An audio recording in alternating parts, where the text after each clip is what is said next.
Welcome again guys to my channel. This is Janel Idanyo. At sa video kong ito, update lang po tayo regarding po sa Non-Proto Pro License Upgrade Caravan Program po ni Move It po So good news naman po ito sa mga nag-aabang po dahil po may panibago naman po tayong schedule. Kailan po ba ito gaganapin?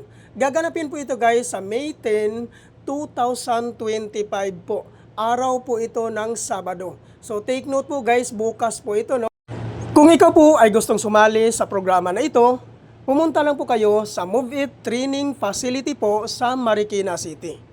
Saan po ba ito matatagpuan? Ipin location nyo lang po sa inyong mga Google Map ang Grab Warehouse Marikina. At doon nyo na po matatagpuan ang Move It Training Facility po. So take note din po guys, ito po ay 400 applicants lang po ang tinatanggap po dito. Kaya po, mas mabuti kung kayo po ay gustong sumali sa programa na ito, agahan nyo pong pumunta para po kayo po ang mas mauna sa pila.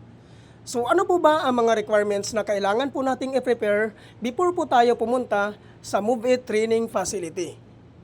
Ang number 1 po dito guys na requirements, existing non-professional driver's license, 6 months and above ang validity. Number 2, NBI clearance. Number 3, 1,000 license down payment. Number 4, motorcycle ORCR. Number 5, 2020 and above motorcycle year model.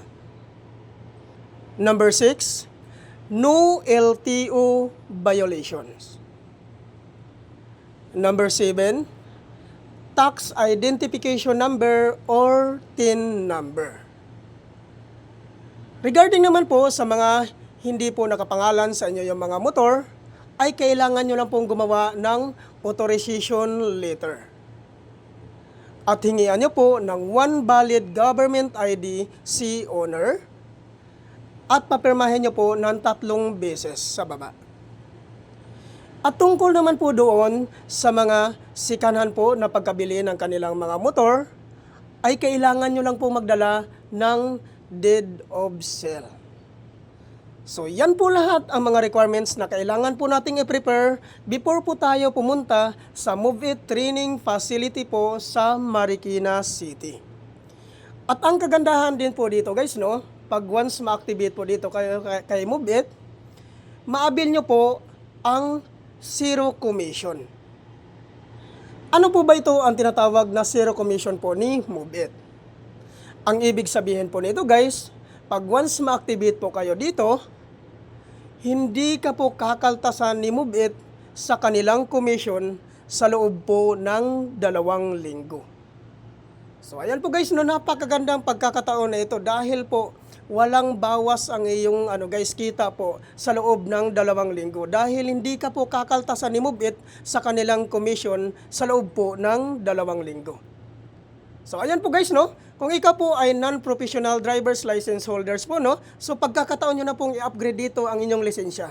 Dahil sa halagang 1,000 pesos po, ma-upgrade na po ang inyong lisensya into professional na po.